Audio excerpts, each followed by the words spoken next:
Talk week 2. Let's go. If you got your Bibles, turn to Philippians chapter 4. We got some work to do today. We got some work today. Look at your neighbor and say, it's time to go to work. Tori, can you turn me down a little bit? I'm hot up here. This mic is killing me.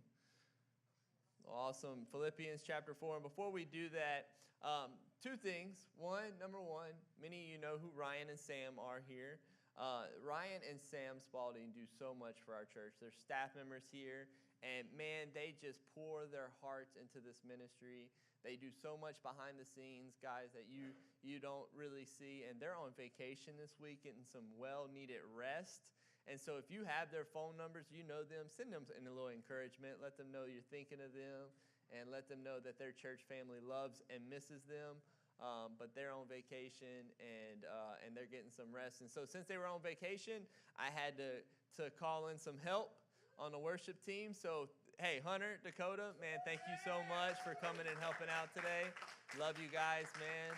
And I think it's so cool. And I'm just going to go ahead and do this for you. But, guys, if you've never listened to Plake, it's their band that they have. It's incredible music. You can write that down, Plake.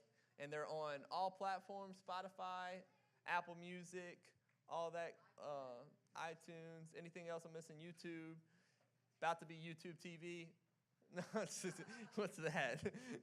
but check that out, man. It's super cool. They got some great music, inspiring, and it's awesome. So you guys ready to dig into week 2? Man, I loved how we opened up Trash Talk last week, man. We really got it. If you remember, we had to take the first step. This entire series is going to build on itself.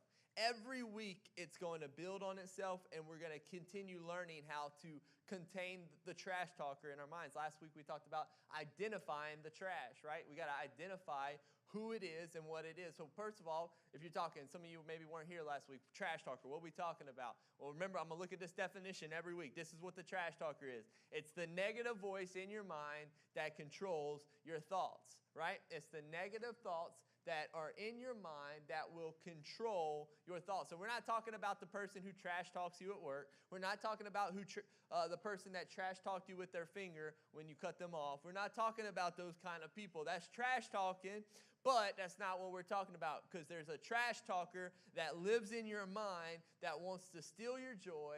He wants to steal your peace, and he doesn't want you to go forward in your future. And that's what we're dealing with. So last week we had to identify not just what or who the trash talker was in your life, but we have to figure out who and what he's saying. Remember, there's a difference, because a lot of us can know that maybe our trash talker's fear, but that fear could look a lot different in different ways. So he might be talking to you about fear in your family or fear in your workplace. It might be different. So we have to figure out who it is. And so I gave you that homework, right? And this is what it looked like. We did this. We started to build on ourselves. So I told you guys last week, my trash talker is doubt, right?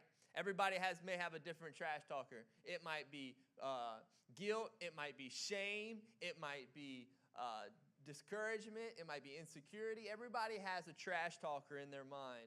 And so I told you, figure out who that is, write him up top, spot him out, right? Put him in the spotlight. And then start identifying what he was saying about you. And this is my homework. So I'm doing it with you. I ain't just telling you guys to do something I ain't going to do.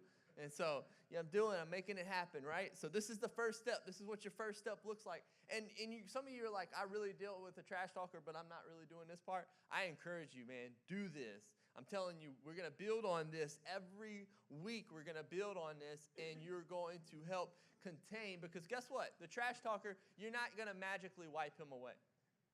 No way in your life can you just live free of a trash talker. So what we have to do is we've got to learn how to contain it and listen to God's voice above all others. That's what we have to learn to do. And so last week we learned how to identify by listen diligently. Remember, we went and visited the prophet Isaiah, and we had to listen diligently to God and what he was saying. Instead, so that means to listen with purpose or listen with intentionality to what God's saying, not what the the trash talkers. We got to identify what's good. And then he said, eat what is good. So we got to partake what's good. Because how many of you know it's easy to go to what's bad and listen to what's bad? And so we had to eat what's good. And then when we figured out, we got to delight ourselves in the rich food and the richness of what God gives us. Man, he gives us so much wisdom and knowledge and joy and peace. Man, we got to be joyful in that. And then we had to learn how to make it a habit by inclining our ear. Because it's easy to close out the trash talker one time, but can you continually do it? And the way you do that is by inclining your ear, and that was identifying the trash. And this week, now that we've identified the trash, we're about to talk about the next step of the process, and then to do that, we got to go have a conversation with Paul. Paul, I think, is going to be the next person we're going to have a conversation with in Philippians chapter 4, verses 4 through 9. Listen to Paul. He says, rejoice in the Lord always. Again, I say rejoice. Look at your neighbor and say, rejoice. Rejoice. Let your reasonableness be known to everybody. The Lord is at hand. Do not be anxious about anything. That's a tough one, right? Don't be anxious about anything, but in everything by prayer and supplication with thanksgiving, let your requests be made known to God. And the peace of God, which surpasses all understanding, will guard your hearts, your minds in Christ Jesus. Finally, brothers, whatever is true, whatever is honorable, whatever is just, whatever is pure, whatever is lovely, whatever is commendable, if there is any excellence, if there's anything worthy of praise, I need you to think about these things. Paul's saying. Don't think about what you can't do, what you may never get. He's like, don't think about the negative stuff, what the trash talker is trying to get you to think about. I need you to think about these things. And he says, what have you learned and received and heard and seen in me? That's a bold statement that Paul just made right there. Practice these things, and the God of peace will be with you. You see, Paul could write verse 9 right there with so much audacity because he walked it. He learned how to contain the trash talker. If there's anybody that would have had a trash talker in their mind, it had to be Paul, if you look at his life and some of the things he went through. So today, if you're taking notes, which I hope that you are, the second point in the process is this. You got to reject the trash. Come on, look at your neighbor and say, rejection. Rejection. We identified the trash last week. We're going to reject the trash this week. We've got to reject what the trash talker is saying about me. We've got to reject that. We got to reject what fear is saying about me. We got to reject what doubt, what insecurity, what shame, what depression, all those things. We've got to reject it. Not only can you identify it, because that's easy, right? It's easy to identify something, but can you reject it? It's the question. That's the next step of the process. You see, growing up, a little bit more about, you get a lot of history on these things. Last week, I embarrassed myself by telling you guys how I airballed a shot, remember? And basketball, I made a fool of myself because I listened to the crowd counting down. Real quick, if you want to hear that so I can embarrass myself again.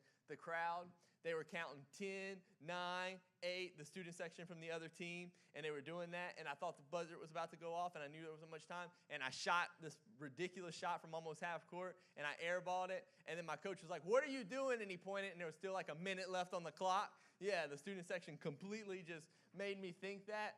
And that's the trash talk to try to make you think a fool. Well, check this story out. So I grew up, and you guys were all a part of it. We all grew up together. See, I had this girlfriend and that I thought I was going to marry, high school sweetheart, 5 years, and then we broke up. And when we broke up, it wasn't a good breakup. You know, it wasn't a good breakup at all, and it actually really hurt me. And so moving forward in life, I had a lot of baggage because of that past relationship. A lot of things that, you know, that made me have issues, like trust issues and stuff going forward. So I met Leah in college, and believe it or not, guys, as great as we look right now, man, our first, if you'd have saw us our first, month, 2 months of dating, you'd never thought we'd have got married. We both were bringing in so much baggage into our relationship that we fought a lot right off the bat. And I realized that I would catch myself at night just with all this doubt. Remember, my trash talker was doubt, thinking about, you know, oh, is she really going to stay with me? Or I don't know if I can trust her. Can I really trust her? I was thinking all those things, man, just letting it just roll in my mind because of what happened to me in my past. And Leah, see, she wasn't at my college. She was at a beautician college called Missouri, a cosmetology school. And she had an apartment and stuff, and she was living on her own. And so she had some roommates, but they were out of town. And so the crazy thing is, see, she didn't have to worry about this because we lived in Missouri. She didn't have to worry about my ex or anything around us, right? Because I was living in Missouri. But she had exes everywhere. Guys, I had a class with an ex. He sat on the same row as me, man. Like, it was not cool. And so, matter of fact, this story is about that guy. And so, it's crazy because like I got all these thoughts in my head, and I'm like, Leah, she's by herself that night. I had to go do some studying, so we stopped hanging out. She could do anything she wanted to do. I never know anything. Really thought that. And the doubter would get the most of me, would make me think those things. Well, I go to sleep, and about 2:30 in the morning, I get a phone call from Leah. It's like 2:30 in the morning, she calls me. She's saying, hey, Ryan. I was like, is everything okay? She's like, yeah, my ex, I'm not going to say his name, he won't stop calling me. Calling you at 2:30 in the morning? It's like, won't stop calling me, won't stop texting me. He's trying to find out where I'm at so he can come because he needs help or something. I don't know what to do. I'm like, I know what to do. Give me his number, right? So she gives me his number. I call. He never mashed that phone so hard in my life. Call, ring. He's like, hello? I'm like, hello? He's like, who is this? I'm like, this is Leah's boyfriend. That's who it is. He's like, well, why are you calling me? I'm like, why are you calling my girlfriend, man? Why are you doing that? He's like, oh, I need help, and I just da-da-da. I'm like, well, you need help, then where you at? I can come help you. He's like, I'm on the corner of National and Glenstone. I was like, I can come pick you up if you need me. No, I want her to. She ain't coming to pick you up, bro. That ain't happening, so you can get it out of your system, right? He was drunk off his butt, and I'm like, it's not happening. He goes, oh, you want to fight? That's what he said, literally. Oh, do I want to fight? Man, no, you just need to, you don't want me to come over there right now, dude. You don't want that to happen. And so, anyways, I hang up a phone. Now, get it. My best friend in the world is my roommate, right? And we're in bunk beds, so he's underneath me. And I'm talking to this dude, and I hang up, and I'm calling the cops because he told me he was on the corner of National and Glenstone. So I'm like, there's a drunk dude on the side of the street, National and Glenstone. I really did do that, right? And so as soon as I get off the phone, though, before that, my roommate wakes up, and he goes, who we going to fight? No lie. He said, he was such a good, who we going to fight? That's what he said. And so that story today is so funny. But the whole gist of it was just the fact that, like, I would let my mind, race. And Leah, she could have easily went and helped him out or did something, and I'd have never known a thing. But she had the faithfulness to call me and do that right there. And I realized, man, I'm letting my mind take me places it shouldn't go. I've got to learn how to reject that because God has given me someone who is faithful, who is loyal, who is great. It's the mind that can make you run so far away because, the devil, he loves to feed the trash talker about your past. That's what he does. He loves to take what's happened in your past and he feeds the trash talker and gives the trash. He's like the inside for the trash talker so he can hit you where it hurts. So he can try to lie to you, he can try to tell you. But this is the problem, see, because we can identify the trash all we want. We learned last week how to identify the trash, right? But can you reject the trash once you've identified it? Because it's easy, guys. It's so easy to listen to the trash talk, the negative poison in your mind, and then draw conclusions about something, assume something about someone. It's like women sometimes, I'm sorry, women, but sometimes they're the worst about this because they look at a lady and she's like, she looked at me weird. Like you're making an assumption. So you're in your mind thinking nobody likes you when really she was probably not even looking at you. It was across the room and she might have been looking at the dude behind you. It's just crazy what happens, what our mind can tell us and where it can take us. That's the problem. You ever had a hard time rejecting the trash talk? And you ever let your thoughts drive you to crazy places? I know I have. Man, it's drove me to places. And I guarantee you Paul probably had many times where his thoughts drove him to really dark places. I mean, this guy was trying to live for Jesus. He's trying to do the things for Jesus, and he keeps getting thrown in prison. right? And so he's in prison. I guarantee you there was times where he just thought, is it worth it? I'm not even good at doing this. You want me to go talk to the Jews? Man, I was killing Jews. But Paul learned how to contain it. He shows us one way, and he shows us a step on how to reject the trash in this passage. I think it's 4 easy steps for you. I don't normally do points, you guys, but I'm giving it to you good this series. But I think it's 4 points that you can take into factor from Philippians chapter 4 to help you reject the trash. Because guess what? You've done your homework. You've identified the trash, right? You wrote down what he's saying about you, but you still ain't rejected it yet. So now the next step is rejecting it. And Paul starts off, you wouldn't think this would be your first point, but Paul starts off in verse 4, right? Look at verse 4, how he says, rejoice in the Lord always. Again, I will say, he says, rejoice. Matter of fact, it was so important. This one passage is so important. He said it twice. He said, rejoice in the Lord always. And he said, guess what? I'm going to tell you again. I'm going to give it to you again. Rejoice. And you know what the first simple step of just rejecting the trash talk is? Rejoice. You've got to learn to rejoice in your life. It's a weird step one, right? How do I start off happy when the trash talkers already got me so defeated? How do you rejoice from something like that, right? Because I think if I can explain this point and where I believe Paul would be going with this is looking at it like this, because the enemy, he wants to take your strength away from you. If he can take your strength away from you, then he can get you in vulnerable places, and the trash talk can then get into your mind and really make you believe it.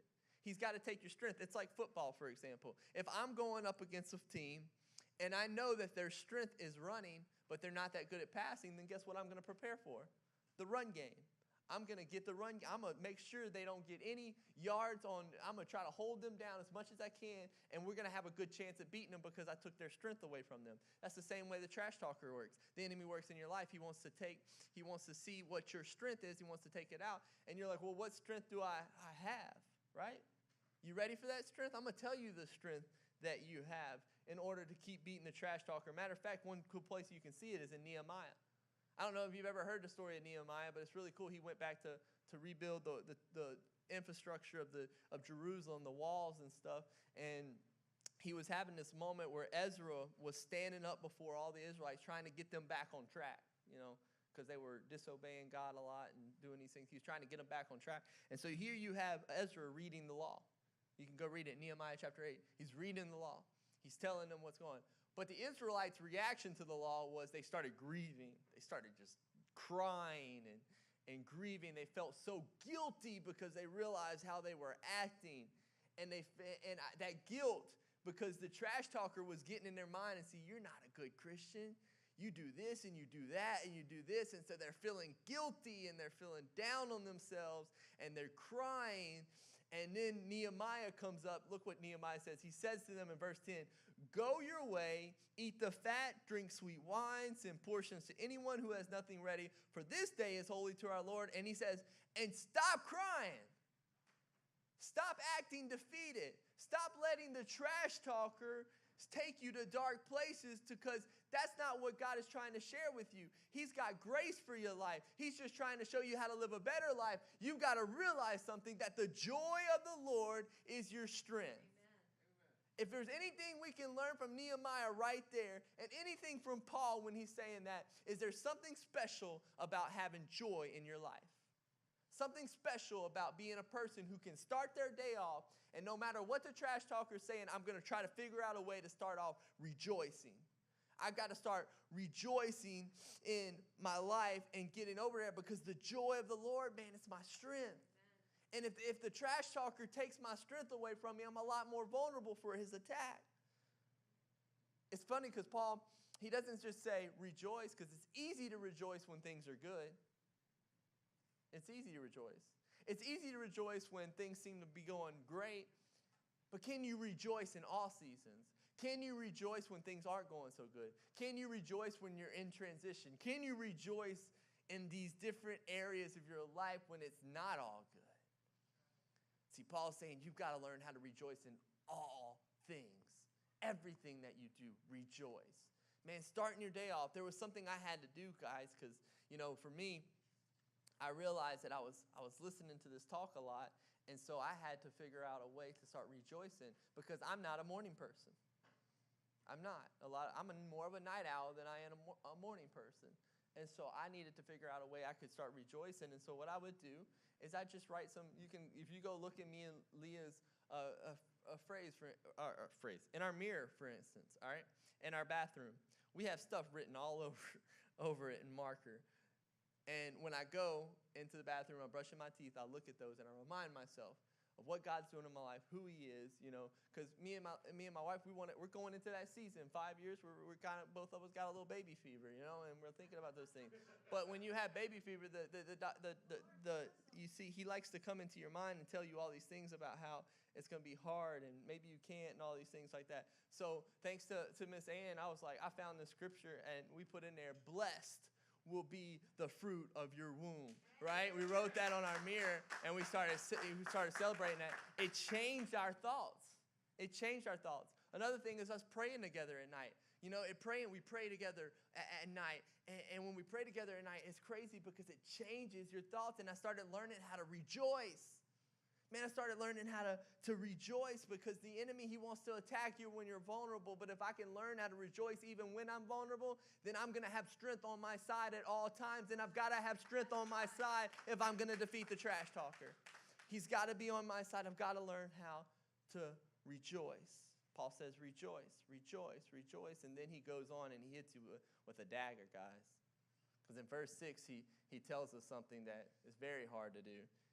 Look, he says, rejoice, and then do not be anxious, though, about anything. And everything you do, I need you to pray humbly before God with gratitude and let your requests be made known to God. Let them be made known.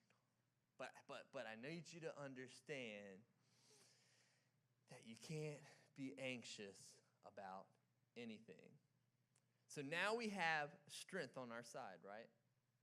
This is your second point for you, very practical. And I'm going to bring this full circle for you, and you're going to get it. But point number 2 is when you want to reject the trash, you've got to learn how to take a deep breath and pray. Take a deep breath and pray. Because, see, now we got strength on our side. I'm learning how to rejoice. And I ain't letting the trash talker take out my biggest strength. I got joy from the Lord because of what He's done in my life and what He's doing in my life with me. And so my next season I'm walking into, man, I'm going to need to figure out,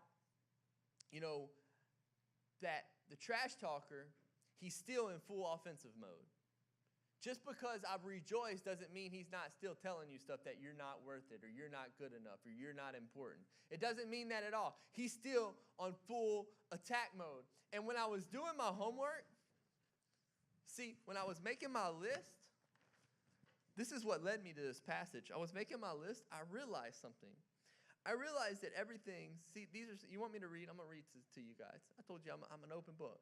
This happens in my heart, in my mind. You're not alone on these things. Some of the things I put, this is what Mr. Doubt tells me. You'll never have a successful church. You're too young to even be a pastor. Your wife feels insecure because of the way you act. Your might as well get comfortable at Noranda. You'll never be a full-time employee for church. I mean, these are things that I hear. The voices in my head tell me all the time. No way. Right? And this happens, man. It's crazy. I think these things, and I let these things get into me, and I realize something about them. I realize that each one of these statements produced something whenever I believed them. You know what they produced? Anxiousness. They would make me anxious. They make me very anxious, man. I don't like being anxious, but it would make me anxious. I would feel it. You know what anxiousness is? Like worry or uneasiness or nervousness or agitated or antsy, You see, the truth is, I believe that many of us stay anxious all the times because of things that we let into our life. What's your intake? Whatever you're taking in, is that the thing that might be causing so much stress in your life? The drama you keep getting involved with on Facebook? Come on, you can, if you want to get in a type war, you can just scroll on my news feed, right? I have to when it's theological, I have to tell myself not to do it because I want to so bad, right? But if I start getting into that, then what am I doing? I'm just letting pride come into me. It's going to cause me anxiety in my life because if I'm looking at that, they don't agree with my opinion, and now I'm all anxious and all this stuff, or the negative news on TV right now. I mean, all you got to do is turn it around and turn the TV on, and the news that happens out there, it's pretty negative. And if you just believe everything you keep seeing out there, then your heart's going to show it, and you're just going to be anxious all the time. Man, so anxious about what's going on. Or maybe you got this pressure. Man, you got this pressure about just getting a promotion at your workplace or being more successful or something like that. And so you keep trying to find other ways to cope with that stress, maybe by drinking or getting addicted to something or doing something, going from relationship to relationship. What is your intake? What is your intake? Because sometimes I believe we all stay in stressful situations because of our intake, and it causes anxiety. Causes us to stay anxious. And I'm going to tell you something. You can't breathe the air of anxiety and expect to live in the atmosphere of peace. You can't.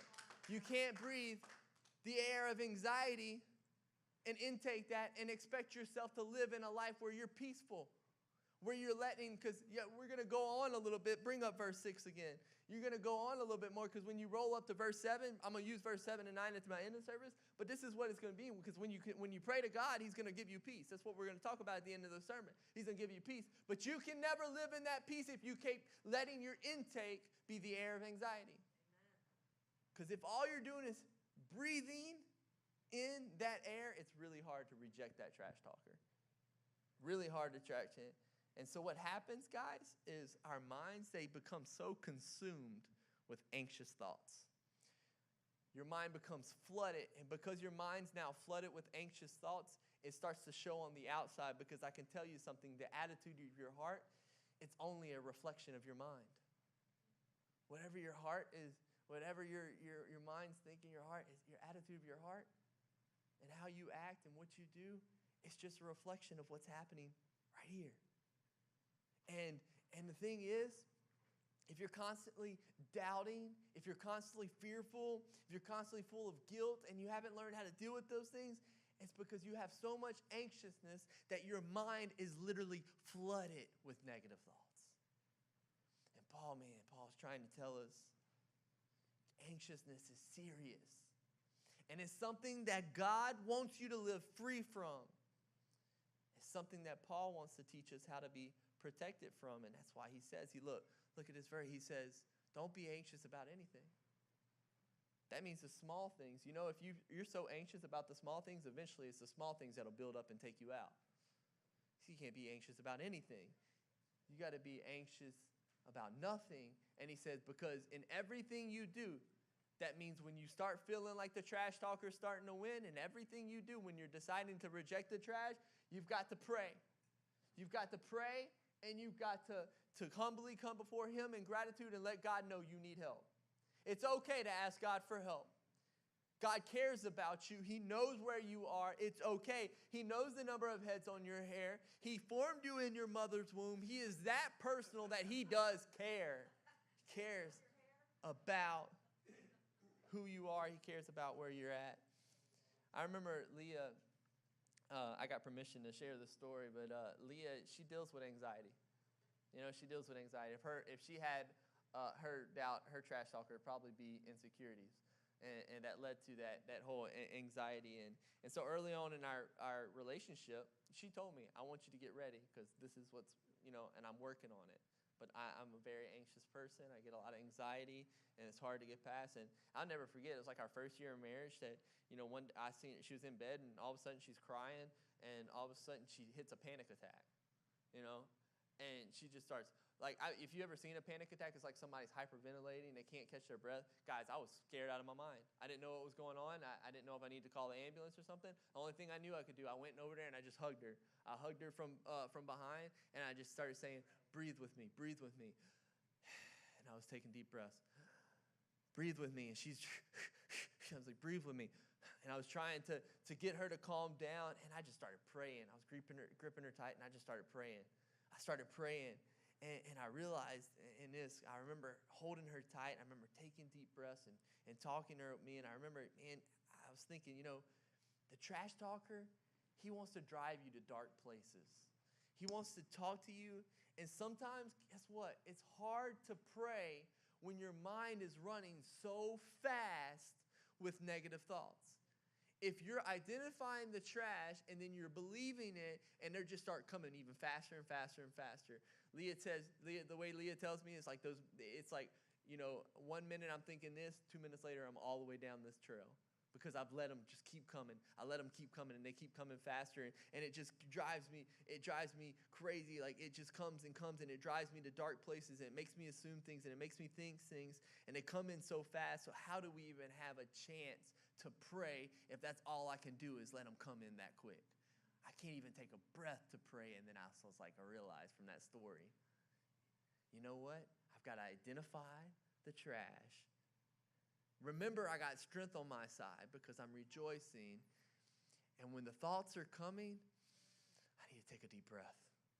Taking a deep breath physically because it's going to calm your mind. It's going to ease it. It's going to slow it down. Take a deep breath and then pray. You know what? Prayer produces protection in your life. Prayer will make protection happen in your life. That's what he's trying to tell us. Look, if you tell it, he's saying, let your request be made known to God because the peace that transcends all understanding, it's going to guard your heart. It's going to guard your mind. You know why? Because when you pray to God, he's going to give you protection. He's going to help you. Matter of fact, one of my favorite verses, my wife's favorite verse, 2 Timothy 1:7 says, for God gave us a spirit, not of fear, but of power, love, and self-control. This is, do you have that one for me? It's self-control. Power, love, and self-control. I want you to catch that last part. See, he did not give you a spirit of fear. He did not give you a spirit of doubt, of insecurity, of anxiety. He didn't give you that spirit. He gave you a spirit of power, of love, and of what? Self-control. That means that when you start to pray, this is what happens. When I start to pray and I start asking God to help me, his spirit starts to begin to dwell in me. His presence begins to come in me. And then when I feel that happening and I see that happening, guess what? His power is going to take over. It's going to give me self-control. I can ease the thoughts now. They're coming. I just got to pray. It sounds so easy, but so many of us just don't do it. Take a deep breath and pray. His Spirit of God is going to come inside of you. He's going to give you power. He's going to give you love. He's going to give you self-control. Man, I love that because when God's dwelling in me, I have the power to do anything. I have the power to reject that trash talker and not let him take me to dark places. Paul says, don't be anxious about anything and instead pray humbly before God because prayer produces protection. Is this helping anybody? Y'all a little quiet right now. So in other words, when I'm getting super stressed out by this attack of the trash talker and the thoughts are coming a lot quicker for you, remember, God's on your side. Take a deep breath and pray. Your prayer is going to produce protection, and then you're going to do the next step that Paul talks about. Look at verse 8. He says, finally, brothers, whatever's true, whatever's honorable, whatever's just, whatever's pure, whatever's lovely, whatever's commendable, if there's any excellence, if there's anything worthy of praise, I need you to think about these things. And this is point number 3. So I've rejoiced. I've taken a deep breath in prayer. Now I got to test my checklist. Because he just gave me a little. See, if anxiousness is getting the best of you, though, you'll never make it to this point because you're believing it. See, you got to take the deep breath and you got to pray, because once you've done that and your mind is slowing down, now you can look at this checklist. I need to judge what the trash talker is telling me. Is it true? Does it honor me? Is it just? Is it pure? Is it lovely? Is it commendable? And so when I look at this and I look at my homework, I need something. I'm not going to tell them what it is, so I'm going to give it to you in your ear, and you're going to go get it for me, because it's going to give it away if I do that.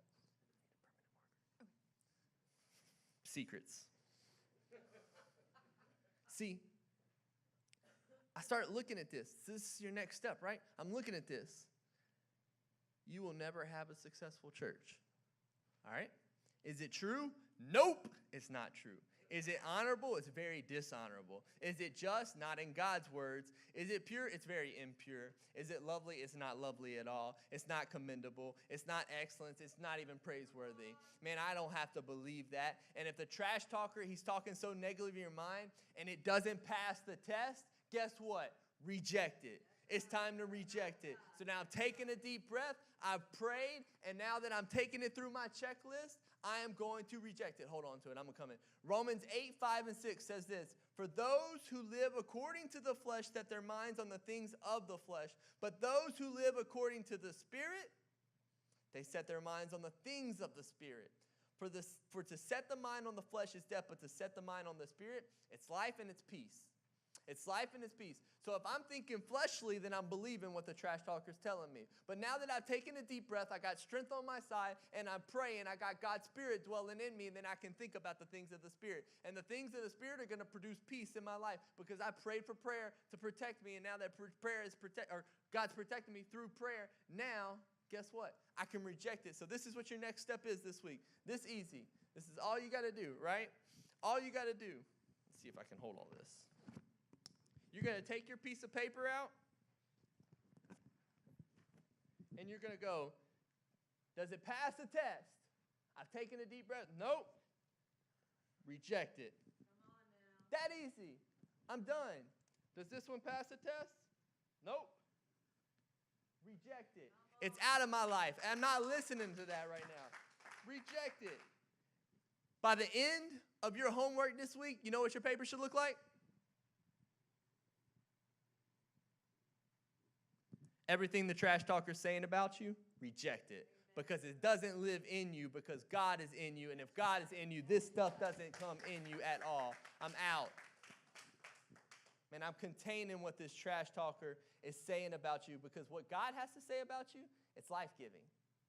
It's very life-giving. It's honorable. It's love. It's true. It's commendable. It's excellence. And it's so praiseworthy. You remember what I told you what God says about you last week? That you are a child of God. That you are totally and forgiven, right? That you are a citizen of heaven. That you are more than a conqueror through him who has saved your life. Man, that's the things that God says about you. And if that doesn't meet up with it, I reject it. You got to reject the trash.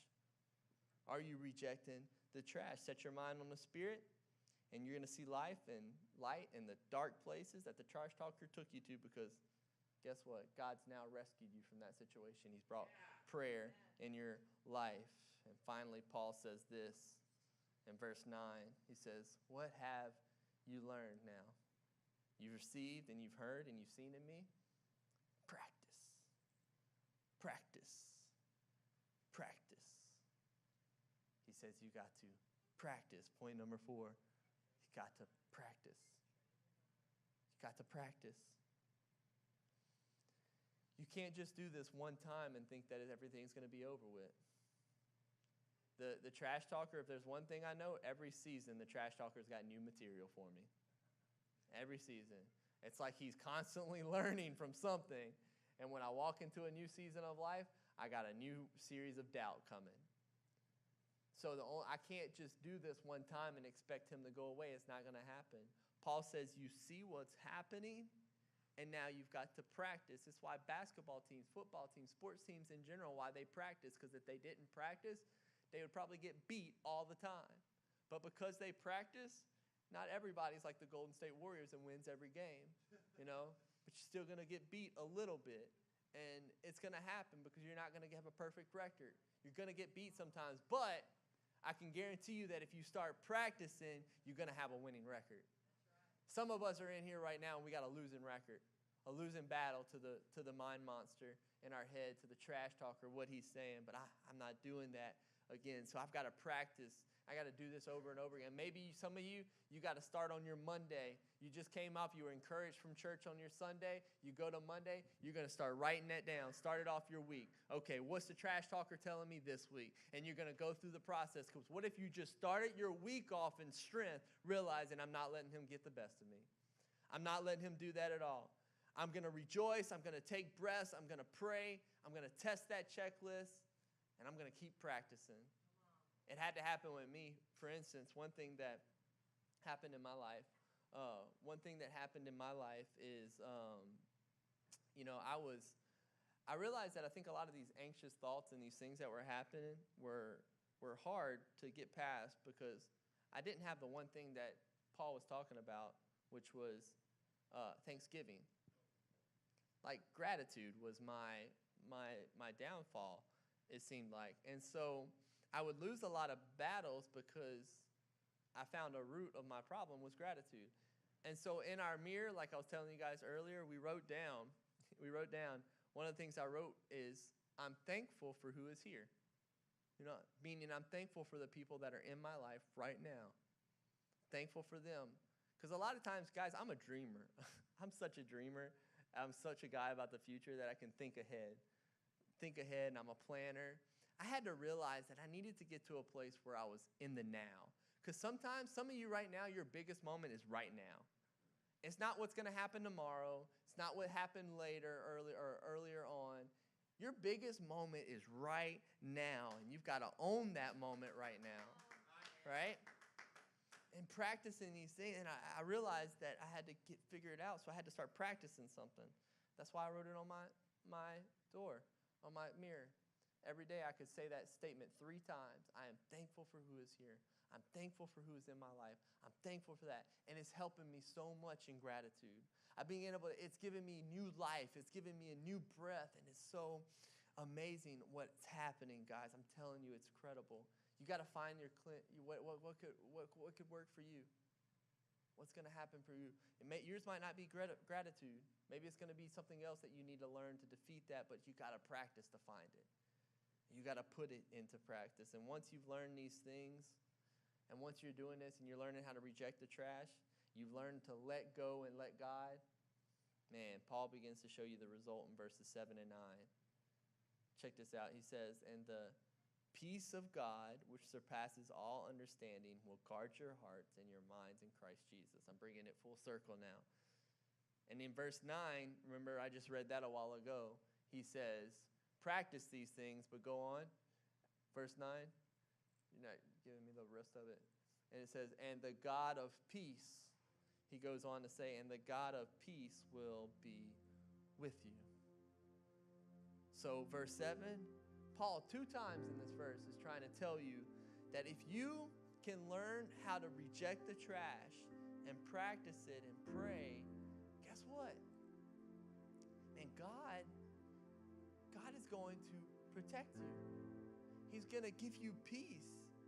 He's going to help you have this. Guys, I don't even know how to explain this peace. Because I don't know how people who don't know the Lord live sometimes in freedom. Because I can get so captive by my thoughts and so captive by things that are happening around me. I don't know how somebody who doesn't know the Lord lives in peace. Because what God gives, it's a different kind of peace.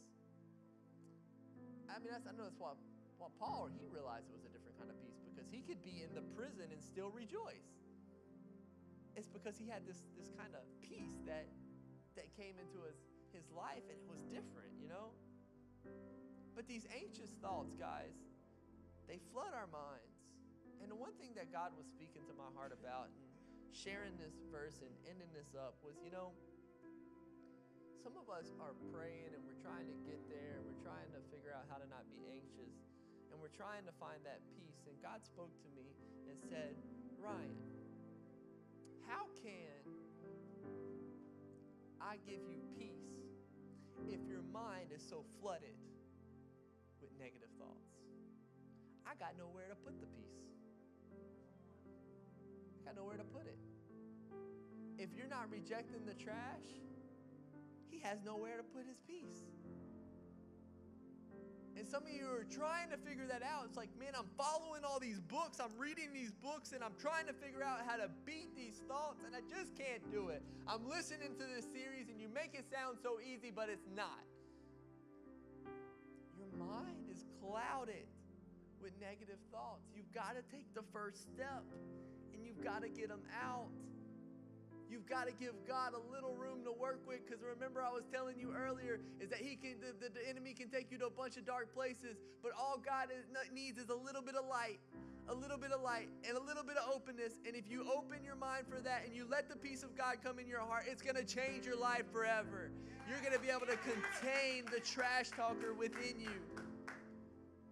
Depression is still going to come every now and then, but guess what? Some of you have a losing record that's going to turn into a winning record, because the peace of God is now flooding your heart, your life, your soul, your mind. I need that peace. I don't know about you, but I need that peace in my life, because I'm constantly told by Mr. Doubt things, and some of you are the same way. You hear those words that you're ugly, you're going to make the wrong choice, you're making bad decisions, you'll never amount to anything, you're not worth it. I mean, like so many thoughts that the trash talker, he has content for days to work with. But I don't care how much content he has to work with. All I need is one book, and that's the Bible, that's going to help me give me all the content I need to fight back. Fight back. Reject the trash.